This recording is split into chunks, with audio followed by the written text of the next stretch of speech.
అందరికీ వినాయక చవితి శుభాకాంక్షలు. ఏంటి ఇంకా వినాయక చవితి రాలేదు, అప్పుడే వినాయక చవితి శుభాకాంక్షలు చెప్తున్నాను అనుకుంటున్నారా? అవునండి. వినాయక చవితికి కొన్ని రోజుల ముందు మీతో మాట్లాడాలని నేను ఇలా వచ్చాను. అండ్ వినాయక చవితి గురించి మీ అందరికీ తెలుసు. కాకపోతే గుర్తు చేద్దామని వచ్చాను.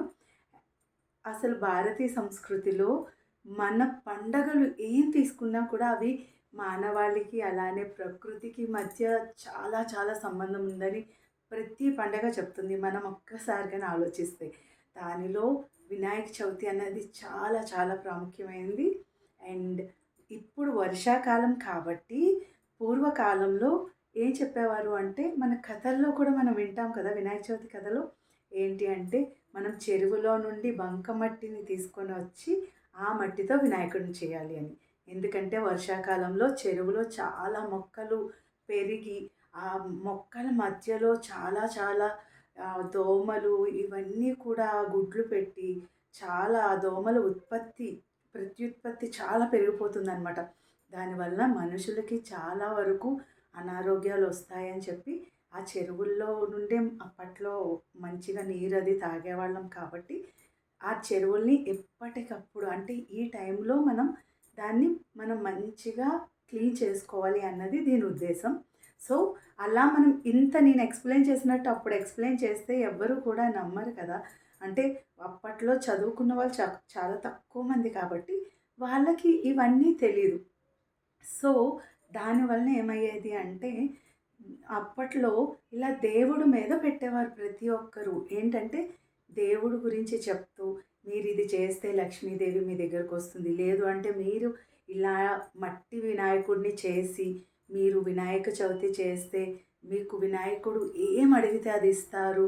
అన్ని శుభాలే జరుగుతాయి అని చెప్పేవారు. అలా చెప్పటం వలన ప్రతి ఇంట్లో వాళ్ళు వెళ్ళి మట్టి వినాయకుడిని చేసుకోవటానికి బంకమట్టి తేయటానికి అని చెప్పి చెరువులో నుండి ఆ బంకమట్టి ఎక్కడుంటుంది వాటర్ కింద ఉంటుంది కాబట్టి ఆ పైన ఉన్న మొత్తం ఆ మొక్కలు ఏవైతే ఉంటాయో అవన్నీ కూడా తీసి మంచిగా చెరువుని క్లీన్ చేసేవారనమాట.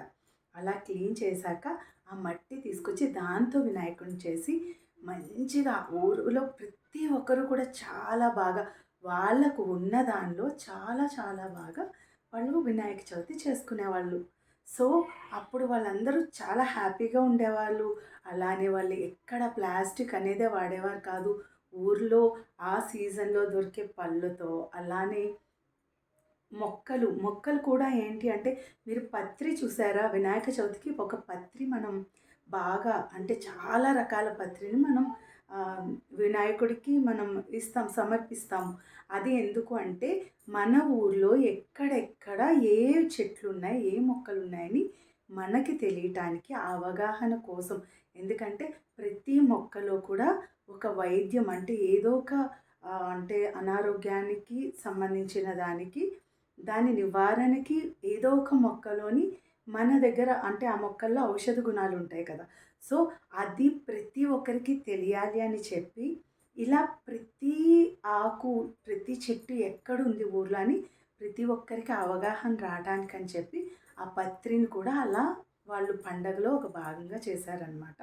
తర్వాత పండగ అయిపోయాక కూడా ఆ మట్టిని మళ్ళీ మనం ఆ చెరువులోనే నిమజ్జనం ఎందుకు చేస్తామంటే మనం పూజలు చేశాక ఈ పత్రులన్నీ తీసుకొని వచ్చి వాటిని కూడా అందులోనే వేస్తాము. మీకు ఐడియా ఉంది కదా. సో ఎందుకు అంటే ఆ పత్రిలోనే ఉన్న అన్ని రకాల ఔషధ గుణాలు ఆ మన ప్రవహించే ఆ చెరువులో వెళ్ళినప్పుడు అందులో మంచి ఔషధ గుణాలన్నీ కూడా చెరువులోకి వెళ్ళి మంచి జరుగుతాయి మనుషులకి. అలానే కొన్ని కీటకాలు ఉంటాయి విష పురుగులు అలాగే ఈగలు దోమలు ఇలాంటివన్నీ ఉంటాయి కదా.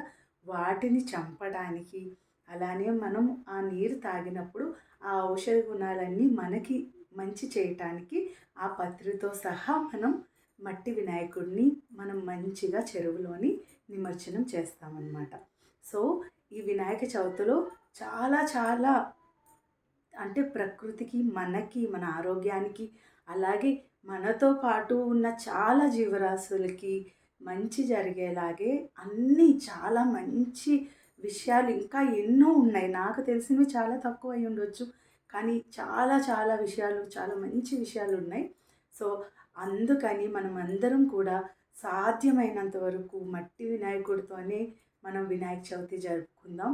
అలానే ఈ మధ్య కాలంలో అంటే చాలా సంవత్సరాల నుండి మనం ప్లాస్టిక్ అలానే చాలా రసాయనాలతో కూడిన రంగులతో మనం వినాయకుడిని అంటే చేసుకొని వాటిని అంటే చాలా అందంగా ఉన్న వినాయకుడు కావాలి అనుకుంటున్నాం, కానీ మనం ఆరోగ్యకరమైన వినాయక చవితి చేసుకోవాలి అని అనుకోవటం చాలా వరకు తగ్గిపోయింది. కాకపోతే ఇప్పుడిప్పుడు ఆ అవగాహన పెరుగుతుంది, ఇంకా పెరగాలి. సో మనకి అందమైన వినాయకుడు వద్దు, ఆరోగ్యమైన వినాయకుడు కావాలి. అలానే మనం కూడా అంటే ఇప్పుడు మళ్ళీ దాన్ని మనం ఏ చెరువులోనో సముద్రంలోనో మనం నిమజ్జనం చేసినప్పుడు ఈ రసాయనాలన్నీ వెళ్ళి ఆ నీటిలో కలుస్తాయి.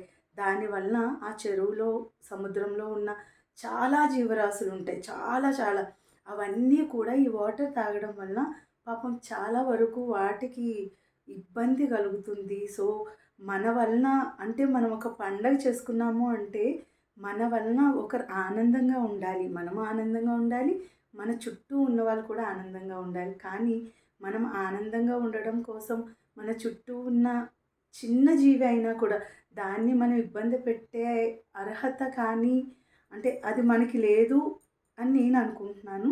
సో అది మంచిది కూడా కాదు. కాబట్టి మనమందరం కూడా ఒక్కసారి అంటే ఇప్పుడు ఆ నీరు అన్నీ వెళ్ళి మళ్ళీ చెరువులో నుండి అవన్నీ కూడా పొలాలకు వెళ్ళినప్పుడు కూడా ఆ ఆహారం కూడా మనమే తింటాము. తిన్నప్పుడు మనకు కూడా ఇబ్బంది అంటే మనకు కూడా అనారోగ్యాలు అలా తలెత్తుతాయి. అలానే చాలా వరకు జంతువులు ఆ నీటిని తాగుతాయి. లోపల ఉన్న చేపలు చాలా జీవరాశులు అవి తాగడం వలన చాలా వరకు అవి చనిపోతున్నాయి. కాబట్టి ఇవన్నీ కూడా దృష్టిలో ఉంచుకొని వినాయక చవితికి మట్టి వినాయకుడిని మనం తీసుకొని ఇంటికి తీసుకొని వచ్చి మంచిగా వినాయక చవితి జరుపుకోవాలని నేను ఈ వీడియో చేస్తున్నాను కొంచెం ముందుగా. సో ఒకవేళ మీకు ఈ వీడియో కానీ నచ్చితే ప్లీజ్ షేర్ చేయండి. అలానే ఇంకా ఏమైనా మంచి పాయింట్స్ ఉంటే నాకు కామెంట్లో కూడా పెట్టండి. అండ్ థ్యాంక్ యూ ఇంతవరకు విన్నందుకు. Thank you so much. నమస్తే.